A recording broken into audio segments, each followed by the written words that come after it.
Beautiful soul, have you ever wanted to speak to angels? Do you believe angels can support you in your daily life?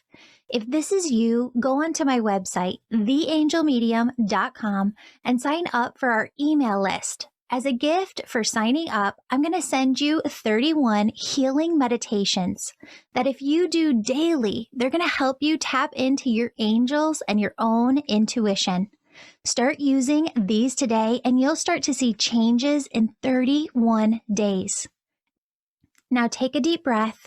Ask your angels to surround you with love, fill you with joy, infuse you with ease. And remember, your angels say that any messages that resonate with you in today's episode are meant just for you. Hello, beautiful souls. Welcome back to the Angels and Awakening podcast. I'm your host and author, Julie Jancius, and today we're here with Jenna Kutcher. You might have seen her on the Today Show way years back, where she had a very body positive photo with her husband on the beach. You may have seen her over on Instagram. She has a new book out called How Are You Really? And Jenna, I'm just going to say this. Remember that point in The Devil Wears Prada where Anne Hathaway is picking like a color blue, where she's like making fun of them? Yes, it's cerulean blue. Yes. I feel like you have been an influencer too in like the home decorating industry. I feel like you created a form of green that keeps showing up within like, but every time I think of you, I think of that cerulean blue, but you've got the green version. Oh, I love that. I love that movie, and I love specific colors, and people always like tease, and I'm like, I just know what I like. So I'm sorry. No, I love that. So you're moving into a new house, and I'm really wondering how that's going to shape home decorating too. Are you planning anything? You know, it's so funny. So we're building, and when we navigated the pandemic, we ended up moving up. We have a spot on Lake Superior that we're at right now, and it has 20 acres in the woods, and we didn't ever plan on living here, and we just packed up and came up north. And having land to roam was like something that just opened our eyes. It's almost like we're different people. And so we ended up buying a huge plot of land and just sitting on it until the right time came to want to build. And so we'll see what happens. We are stepping out a little bit with like fun colored tile and things like that, but there are parts of me that are very traditional. That is awesome. So in your book, How Are You Really? You kind of dive into these 3 layers of topics where you kind of come in and say, crystallize your own sense of identity, really clear on who you are. And as you've gone through like entrepreneurship and you get to know other entrepreneurs, you see a very clear roadmap, right? That we've all kind of been through. Mm-hmm. One of the stages in this, and I think it might just be a human stage as well, is coming back to yourself, right? Like looking at all of the rat race that you've been trying to keep up with, society standards, what everybody told you that you should be doing, and saying, screw the shoulds. What is it that I want to be doing here, right now? And I think that there's a book with that title out there. But talk to us a little bit about this journey for yourself and what that was like to come home to yourself. Yeah. There's this line in the book that says, like, sometimes the best voices don't guide us forward, they guide us home. And I feel like for entrepreneurs, there's a lot of different seasons of entrepreneurship. And when you're stepping into something new, the first thing that usually comes barreling at you is imposter syndrome, right? Like, who am I to do this? What will people think when I change? How will that create a chasm between what people think of me or know of me and who I want to become? And it's really interesting because I actually was talking to one of my best friends in the business space the other day. And she just said to me, she's like, I just wish I could learn how you stay so true to what it is you want. And so unapologetically, like in alignment of like, here's what I want, here's what I'm going to do. And I'm going to say no to anything that doesn't line up with that. And I think that that's a testament to like that coming home to myself, like constantly checking in, like, how does this feel? And is this opportunity really aligned with what I say is important? And what are my values? And how does today reflect my desire to hold those values first?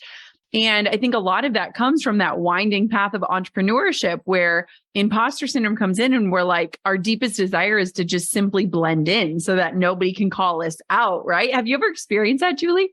Oh, yeah, all the time.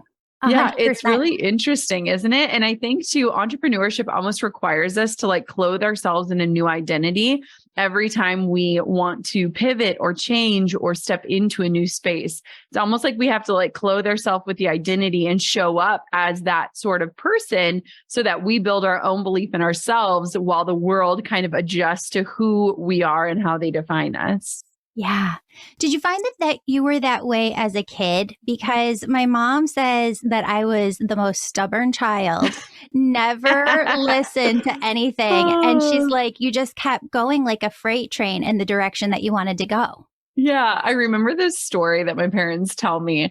And we live in northern Minnesota. And I remember one day my dad was like, I'm going to go out fishing. And I was like, please, Dad, can I come with? And he gave me literally every single reason why I couldn't. Like, he's going to be up early and it's going to be a long day and it's going to be boring and there's not going to be food. And for everything he said, I was like, I'll bring a pillow and a blanket. I'll pack snacks. I'll bring, and I was the person who was like one step ahead of like, no, here's why I can. And, even in my entrepreneurial journey, when I decided to like walk away from security and stability and 401k and all these things, my parents came to me with really great questions of like, what is the plan? And for every question they had, I had an answer. And so I feel like I've always been someone who's forward thinking enough because I don't love risk. Like, I don't love that feeling of like, okay, there's a good chance this might not work out. And so I feel like my risk averseness always creates action plans because for me, having an action plan of like, here's what I will do if this terrible scenario happens helps give me that like clarity and confidence to keep moving forward. Yeah. So I know that there was a point at which when I first started my business and the podcast, I always just followed Spirit's divine inner guidance for me one step at a time, like one nugget of information at a time. I'm just going to take action on this, see where it goes. You start to get into some of these entrepreneurial mentorship groups and they're like, okay, now there's like a specific way to do this. And you start to rethink everything that you've done. That actually brought me full circle to realize that every single step Spirit had given me was the right step, and me questioning or self-doubting wasn't the right thing to do. Like really just trusting my gut, trusting my intuition, trusting what the angels are saying and moving forward on it was right. How much do you balance your intuition with these traditional business methods that are out there? Oh, I love this. This is such a good question. I remember the day that my publisher told me that my book was going to be categorized as self-help or personal development. And I was like, no. And I didn't mean that in a negative way, but I was like, the world has so many self-help books out there. Well, I want my book to be as a book that guides you back to the self part of it, to the personal part of the development process, right?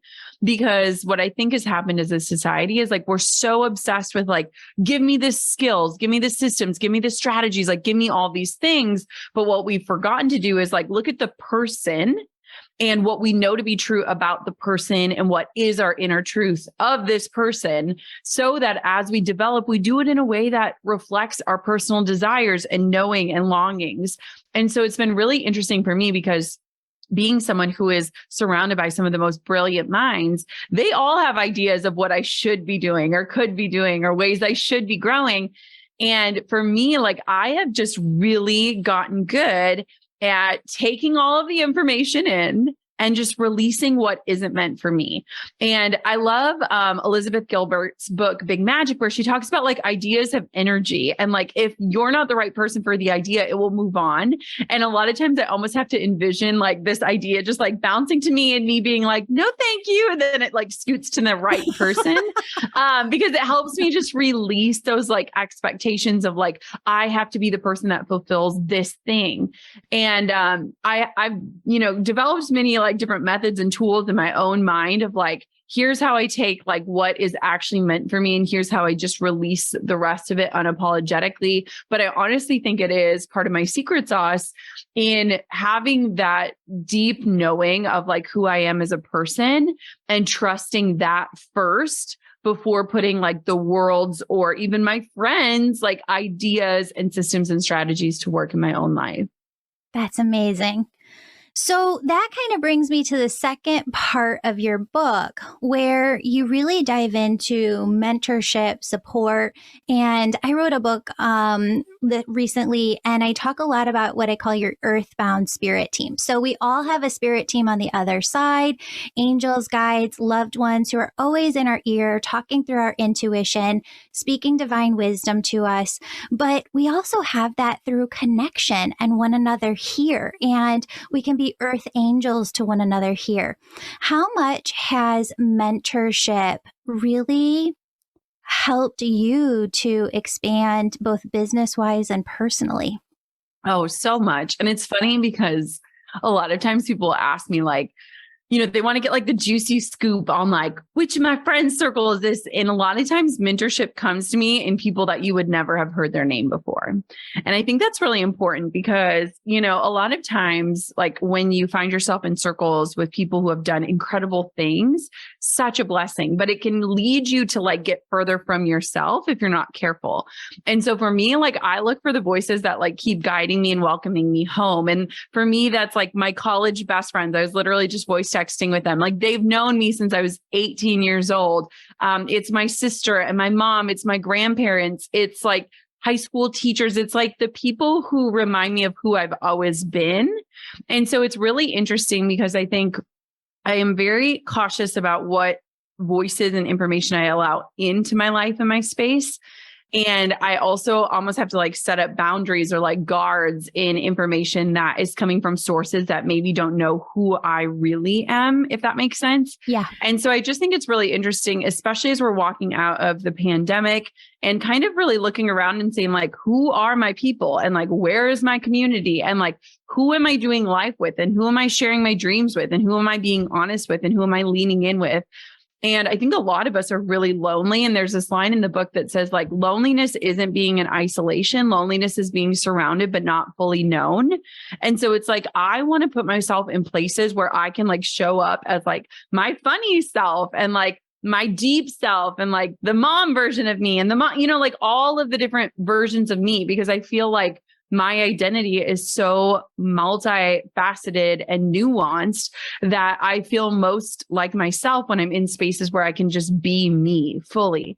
And so I think for people that are listening, there's, a part where we talk about like, you have to know yourself to grow yourself. And I think that with this deep desire for us to always be developing or changing or evolving, we're not being honest about like where we are starting. And we're sick of surface level relationships. But unless we're willing to like go there first, a lot of times people don't feel safe to like know that this space is welcoming you to show up wholly as you are. And so I just think it's really important as we look at like who we are letting into our life and how we're letting voices speak into our lives, that we do so with a level of discernment, but also with people who are inviting us to be like the truest version of ourselves. I think that's such wise advice. And let's go a little deeper into this because you have insight, and I feel like remember growing up, you're younger than I am, but I grew up in the 80s and 90s, and you had this kind of untouchable level of stardom, right? That you'd watch people on TV or movies. And now you find people who have success at all these different types of levels, right? Micro-influencers. Where I want to go with this is, it's been isolating. There are parts of being an entrepreneur that are very lonely, that are very isolating. And you do meet a lot of people. You try and kind of, in my early stages in the business 6, 7 years ago, try and bring in some friendships. But I had to learn how to be boundaried with that because it's almost like people wanted me to be on all the time. Like, tell me what's going to happen and what's coming through for you now. And it's like, I just need space to be Yeah. me. And Yeah. so I really create this big boundary now between my friends and I and my family, where if they want to see somebody, they can go to somebody else. I've got numbers I can refer you to. And Yes. same with my friends. Like, I just need a place to be human and make mistakes and speak openly and work through things and process. Yeah. It's really interesting because I think about this often. And I mean, we live in Minnesota. And so it's like a beautiful place to live, to stay grounded because nobody really cares. Like our neighbors are like, oh, you wrote a book. When did you have time to do that? Like, it's just because they see us out with the kids or, it's just a very humbling journey in a beautiful way where it's like, this is just the work I do. It's not who I am. And I think that's a really important distinction. I remember even in the writing process, one of my friends said that, he's seen a lot of authors almost go through this like depressive state after the book is out because they've wrapped up so much of their identity in it. And then, they collect the feedback from it and that like fuels how they feel about themselves. And he said to me, like, this is not your life's work. This is just a very important piece of work in your life. And I love that distinction because it just helps you separate, like, here is what I do for a living or how to provide or how I make an impact, but like, here's who I am as a person. And so one, I think just living where we live is like a beautiful reminder of like, I am just like everybody else. Friend, if the idea of connecting to your angels and changing your life using your very own spiritual gifts sounds amazing and is deeply resonating with you today, I want you to go on my website and check out my angel membership. Registration is open. Sign up today and you'll get access to new course content and events each week and a private community. Members love how everything you need for your spiritual awakening is all in one place. Sign up today. Angel membership. It's incredibly healing. Also, the winner of this month's free reading with me is in the show notes below. Leave a 5-star positive review of my podcast or book, and you could be next month's winner. Lastly, check out the upcoming events page on my website, theangelmedium.com, because we have a lot of upcoming events that I know you're going to be interested in.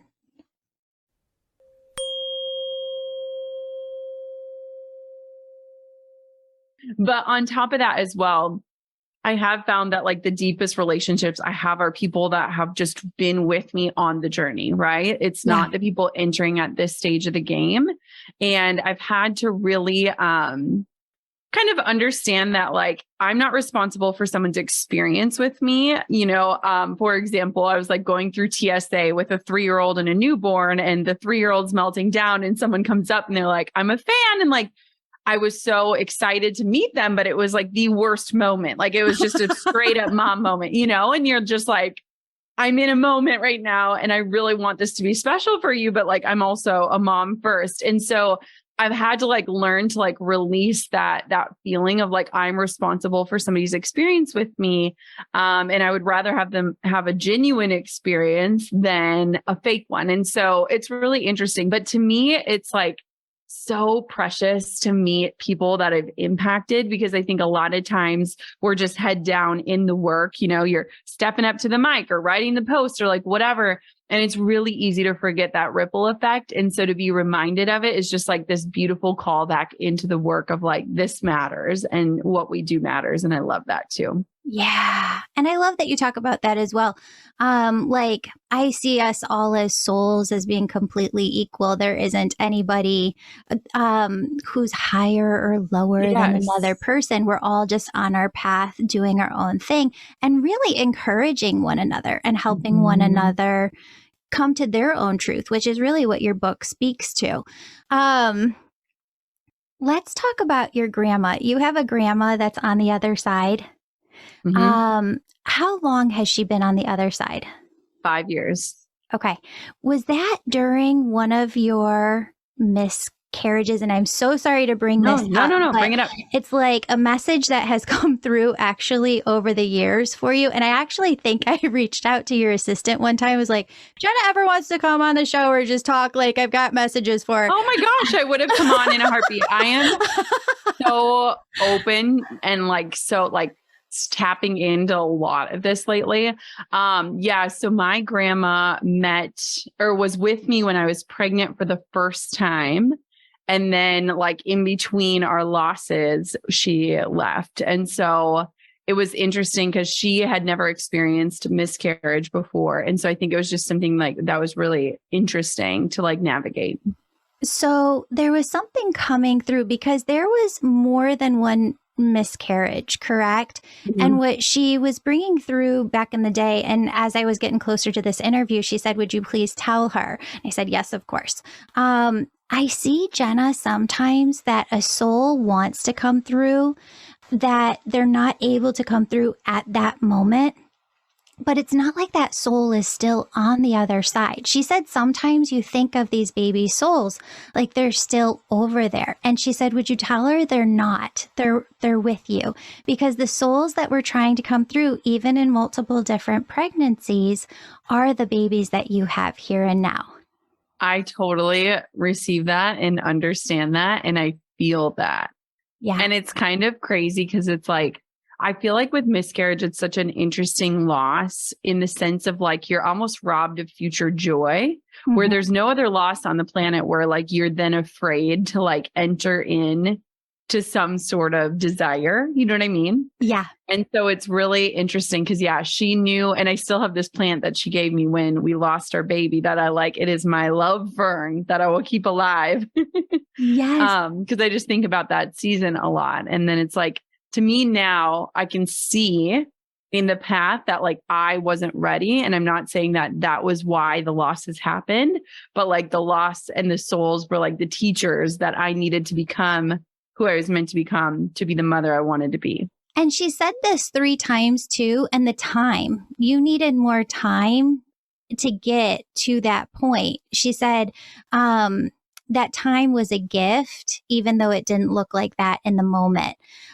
Speaking of 3, she keeps bringing up a third, which I don't know if you're ready for yet, but I feel like you guys haven't closed the door to the idea of a third. We haven't yet. And we had never thought we would want 3. And I don't know if we do yet. Yes. But we haven't closed that door formally. We're like resisting it. Don't have to. You know Yeah. that energy Yeah. where Yes. it's just a pure yes and you're like alignment, flow, I feel Yep. ya, I got you, here we go. And then there's no energy where you're like for certain, not going there, can't do it. But then there's this middle gray area where you're in this maybe, I don't know. You don't have all the puzzle pieces just yet. She said, if you want to bring that baby through, you can. You don't have to know right now. Just be happy like where You're not you the are. first person that has said this, Julie, as Oh, like really? a message from above. Yes. Yeah.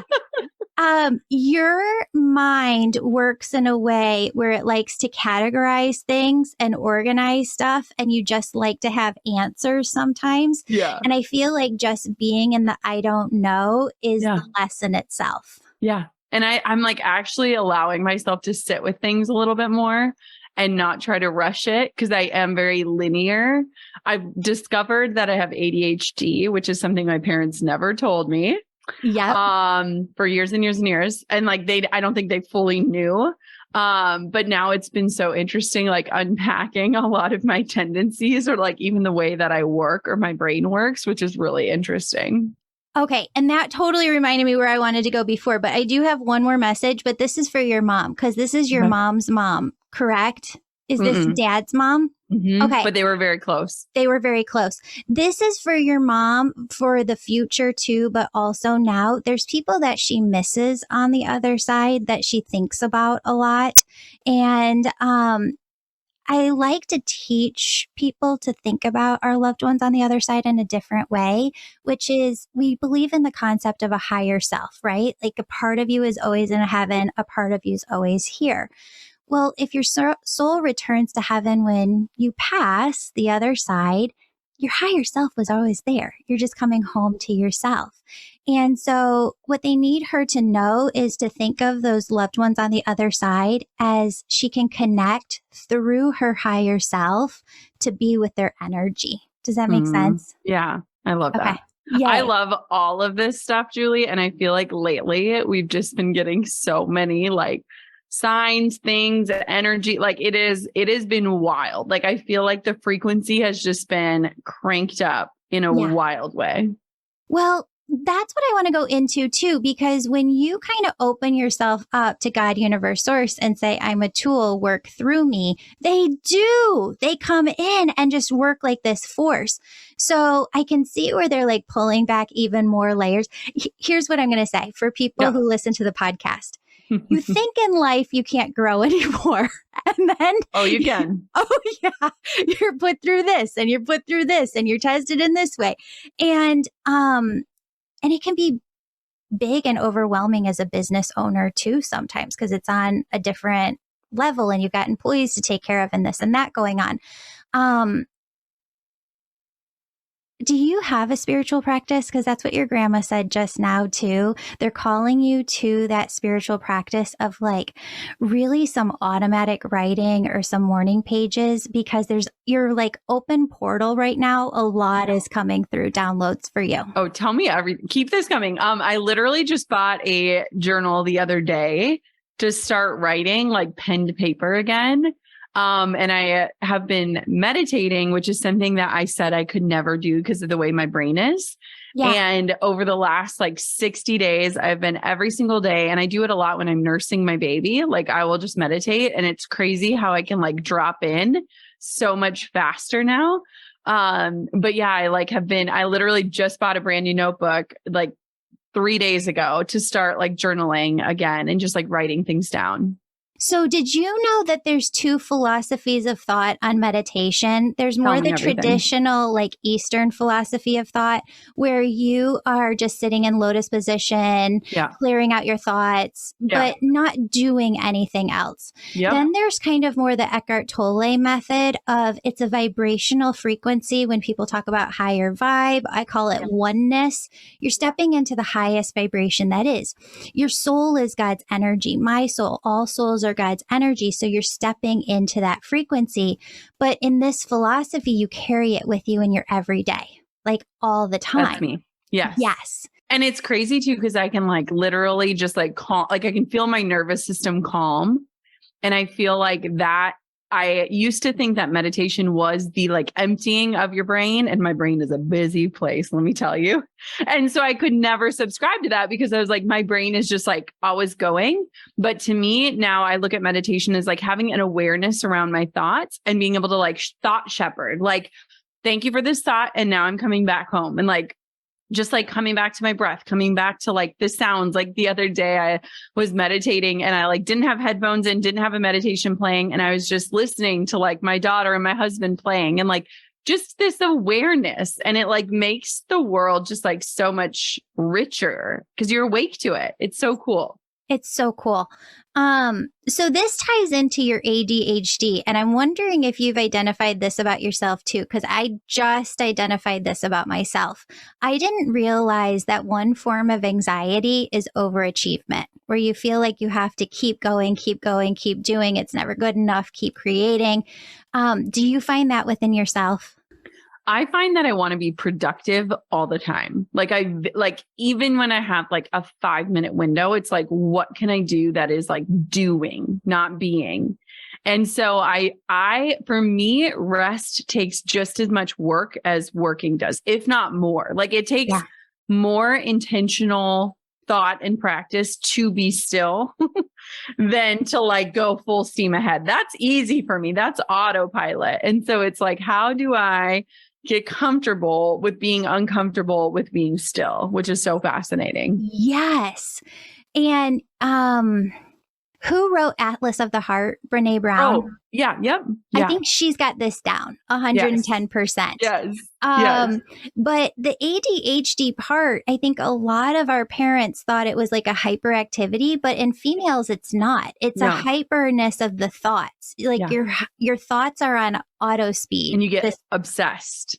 Yes. You can hyper focus on one thing, walk through, like if I showed you around here, all of my different piles of papers, but I know where everything is. Exactly. It drives Drew nuts because he is like, I should have known when we were in college. I remember there was this instance where I was like, hey, do you have like a AAA battery? And he like pulls out this Tupperware that's like perfectly organized with like the AAA. And like, I would be the person digging through the drawers. Like there's one in here somewhere. Like that is just how we are so different. But like, I have like organized chaos. Like it's organized in my mind, but it's chaos to the external world, which is fascinating. Oh my God. I would have been the person robbing one battery from one clicker to feed the other, and then forgetting like the next 3 trips to the grocery store. Upset. Same. Oh my Lord. Oh my Lord. So here's what I want you to know about this as you're diving into the spiritual aspect. I find that people with ADHD actually have a really easy time with spiritual awakening because they're used to that internal dialogue that they've had their entire life. And it even takes you into a greater awareness, fulfillment, purpose feeling within yourself. Like, I've got this. I'm on the right track. I've had so many instances. So in my book, in the epilogue, there's a story about a woman named Thea who is very intuitive. She's like an intuitive healer by practice. And the whole book exists because I went to her for a massage. I had no idea who she was. I literally just signed up on a local website for a massage, and the universe rearranged the schedule. And so that day I get a phone call and they're like, hey, something was wrong with the scheduling. Could you come in now? And they like moved me around. So I show up. Thea was my massage therapist. And anyways, at the end of the massage, she says to me, she said, there's something you need to do and you know what it is. And I need you to go out and do it. And it was write a book. And I like did not have a book on my vision board. It was not part of like the plan. It was not, like the linear version of me was like, what? Anyways, I just saw Thea again the other day. So this is 2 years later, and she's been somebody like close into my life. And she does another massage. And so I'm like waiting afterwards. But I was also like, and she was like, you already know, like you're grounded, you're open, you're balanced, like you're ready. And then she was like, you have been tapping into a lot of different things because you're so open right now. And there's a lot coming through that like I don't even have to tell you what it is. And I was like, this is so wild too. Just like when you do like start to open yourself up and like welcome it in, it is bananas. It's bananas. Amazing. So I've heard you talk about some of these retreats you've been to with some of the biggest brilliant minds, including yourself in business. You've got the top #1 marketing podcast on Apple, Gold Digger. Yeah, I think it's number 24 or ranks like really high up as the top business podcast on Apple. I'm wondering, because there's been times in my life where I've met people, had mentorship, where just one thing that they say opens you and you step into this incredibly new part of your business, new level of your business, but it always then filtrates into your personal life too, just kind of takes you to the next level. What have been those top 3 to 5 aha epiphany moments that you've learned that have taken you to the next level? Yeah. So the first one that comes to mind is after I had my daughter, Coco, I remember feeling this like fear that like my mojo was gone. Like I just remember because I was just like so content and it was beautiful. And I was like, am I ever going to like want to like do this stuff again? And I remember someone said to me like, no, Jenny, you're a lifestyle entrepreneur. And I was like, what does that mean? And like, they were like, there's 2 types of entrepreneurs. There's like achievement-based entrepreneurs and there's lifestyle entrepreneurs. The achievement-based are the people who always want more. They'll never be satisfied. They're ruthless in the pursuit. And the lifestyle ones, just want to make an impact and do enough to live the sort of life that they want. You're a lifestyle one. And no one had ever like given me that distinction or like words around that. And it just felt like a relief where I was like, oh, that's why I'm not like obsessed with like outdoing myself or, just growing. Like I don't want to grow year after year because that requires more work and I don't want more work. I want more time. So that was a really big one for me. The other ones were just like these reminders. For example, like we went to Fiji and I was the only female amongst all men. And we had been invited to this trip. It was amazing. And I had a 9-month-old. And I was just like, my value system says that like success to me is like being with my family, putting my daughter to bed at night, waking her up in the morning. So if I'm going to Fiji, she's coming. And it was I have to say that I have incredible male peers, but like this is also new to them. And they were very welcoming and inviting to it. But I also think they were very curious about like, what is this going to look like and how is this going to work? And, there have just been these times in my career where I've had to like put my foot down and be like, if you want me, you get us, because this is just where we're at. And I've always done it in a way that makes sense and is appropriate. But at the same point, too, I think I push the boundary on what that can look like. And that has just been a really like, affirming thing where, then we went on to like have a 3-week family trip. And like, it was just this incredible experience. But like, it wouldn't have been possible if I had just been like, I'm going by myself or like I'm in. Yeah. And then the other parts of it too, is it's like funny because a lot of times I will get asked questions by people I look up to where it's like they see something in me that's different. And it's just that reminder of like, I am supposed to be different and I should honor those differences. Just like I teach my daughters to, like the differences have gotten me to where I am. And I just think it's always this beautiful reminder of like, oh no, like the way my brain works is like a beautiful thing. And like when I can speak into other people's lives in that way and like challenge the way things have been to open up like a new way of things being, I think it's just always like a really great reminder for me. And I always get that lesson when people I respect ask me a question and I'm like, oh, I thought that was common sense to everyone. This is just how it is. It's not, it's how you do it. So it's always interesting. That's interesting. So you really like the metrics and the data and looking at numbers behind the scenes. Yeah. I feel like the ADHD part of my brain, I don't even really know how to read a profit and loss statement. Like I look at it and I have dyslexia with numbers too. I'm always swapping them. I have so much anxiety when it comes to numbers and what you really need to be looking at. What do you really need to be looking at within your business? Because so many people who listen to the show do have healing businesses of their own and they are trying to grow. So what do you recommend? Yeah. So it's kind of like the monster under the bed and you just need to turn the light switch on. Like you just literally need to dive in and start to figure it out. So I have like 3 things that I look at on a weekly basis, which is profit and loss, like weekly sales, and then like any numbers that show me like where my community's at. So like, what are they interested in? So like, we're looking at like what's resonating. So you kind of want to just have a grip, whatever platform you're on, you want to just have a grip of like, oh, this did really well, or people are asking about this, or this is curious. So like in my business, we track everything from like podcast downloads to email list growth to sales. Like we're just always looking for trends because I think trends help guide you forward as well. It's this mix of like you being called into something, but also knowing like this is what people need, because I feel like that's the sweet spot.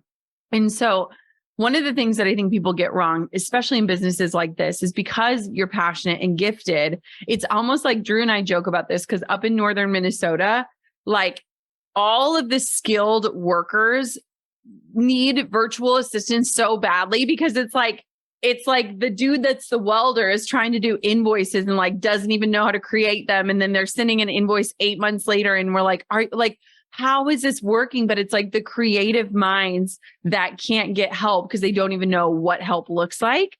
And so it's really important that if you don't know what to look at, like you get help. So like I just have my accountant send me like the 3, like the balance sheet and the profit and loss.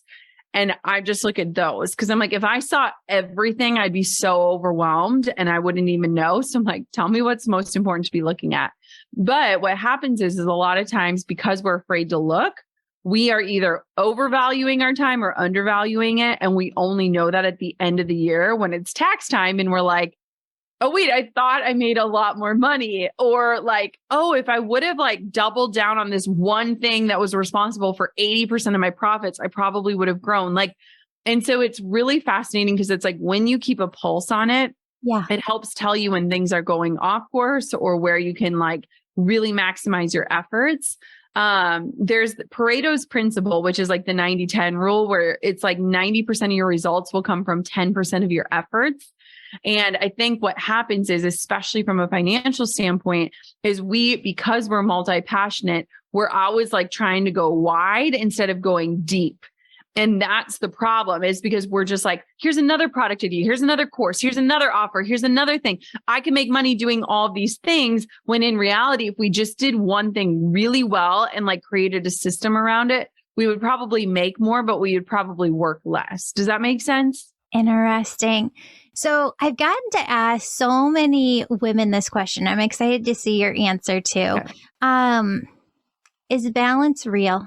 Can you find balance? If so, how? Okay, let's think of this illustration. So think of like the typical scale with the sand, right? Yeah. If you drop one extra grain of sand, you're out of balance, right? And if you actually study the word balance, balance is meant to be a moment in time, not something to be maintained. Mm-hmm. And so this idea that we're trying to maintain the semblance of balance is an illusion. Like, it is not even possible. And like, for me, I've just had to come to terms with like, whatever I am focused on, it's going to be out of balance with the other things. So when I'm focused on motherhood, business is not going to be balanced with it. When I'm focused on business, motherhood is not going to be perfectly balanced. And for me, I've tried to invite in this blend idea, kind of like when I launched my book, we were in New York City, the kids we're in Times Square watching a commercial. Like, it's just like all of these things where I'm like, one of my friends, Brendan Burchard, always says, like, if you make it to the top and you're alone, you did it wrong. And so I'm like, how can I invite my family into my work in a way that like helps them to see my why, so that if things are out of balance one way or the other, they know what that why is and they have bought into that as well. Does that make sense? I think so. Does that mean that your family has to work within the business? No, God, no. Okay. They just have to understand my why enough. So like, okay. Oh gosh, no. Drew and I would never work well together in that sense. We make a great team as parents, but like, no. I just think a lot of times as entrepreneurs, when we become obsessed with things, that obsession leads to resentment from other people in our lives because they don't understand why we feel so urgent about these things that we're doing. And so a lot of times we just think they'll never understand, but how could we help them to understand, right? How can we apply it in a way that like they have bought into it, so that if you're cracking your computer open at 10 p.m. because you have this brilliant idea that you need to get out of your brain, they are bought into why that matters to you or why it impacts the family unit as a whole. And so, there are seasons where I am like out of balance, but that state has a finish line. So like when I was preparing to get my book out, like I was definitely working more than I normally do. But then I said, okay, and come August, I am off and I am taking time away from business so I can be all in with my family. And I think the problem with achievers is that we never draw the finish lines, right? We never allow ourselves to cross. We just keep pushing them further and further away. And when we do that, it builds up that resentment in our family where it's like, when is enough enough? Where do we stop? Like, where do we like pause? And so for me, I've like really learned that in order to protect myself from burnout, I have to draw in these boundaries or these lines in the sand that say, well done. Yeah. You have made it. And now pause and rest and reflect. And I honestly come back a better entrepreneur and with better ideas when I actually take the time to check in and do that.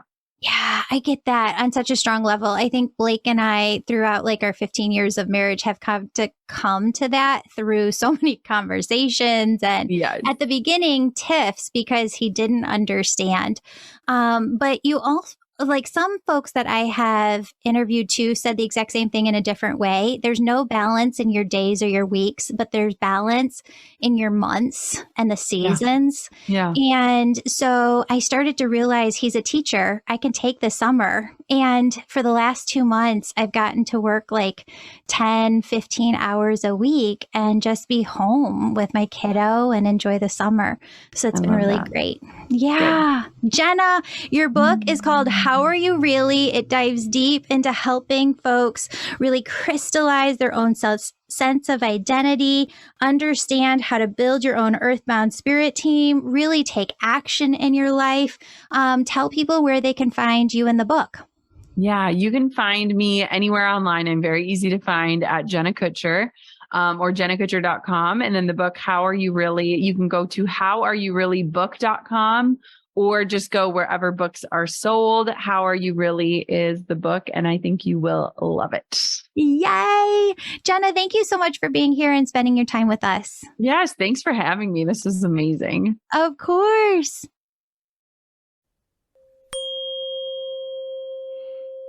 Beautiful soul, thank you so much for joining me today. My name's Julie. You know I'm all about connecting you with messages from your angels and loved ones on the other side. If you've been listening today and you're super excited and just have to know which angels are sitting around you now, who's connecting with you, and how they're supporting you, go to theangelmedium.com. Register for a virtual session. You can do a reading with me or a member on my team. We're all incredible. We all talk to angels daily, and we can help you in making sure that your angels are doing the best they can to support you and guiding you to the life you want to live. Virtual sessions, they're only offered on my website, never, never, never offered on social media, only offered on theangelmedium.com. Sign up today. And if you're the person who's really excited, you're ready to go all in developing your unique spiritual gifts, growing your intuition, starting your own healing business, you can sign up for my Angel Reiki School to become a certified angel messenger. That's for the healers among us who feel called to grow their intuition to the max and serve humanity with their gifts. You'll learn energy healing, mediumship, how to deliver angel messages, and business mastery skills. That's the Angel Reiki School. You can find more information on theangelmedium.com or DM me over on Instagram at Angel Podcast with any questions you have.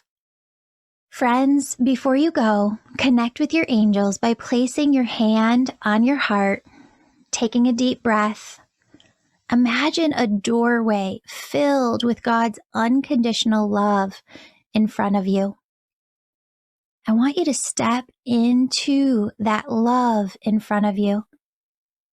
And I want you to feel it as it fills your body, your chakras, and your auric field. Now ask your angels, what would you have me know today? And open yourself to the positive, loving messages they have just for you.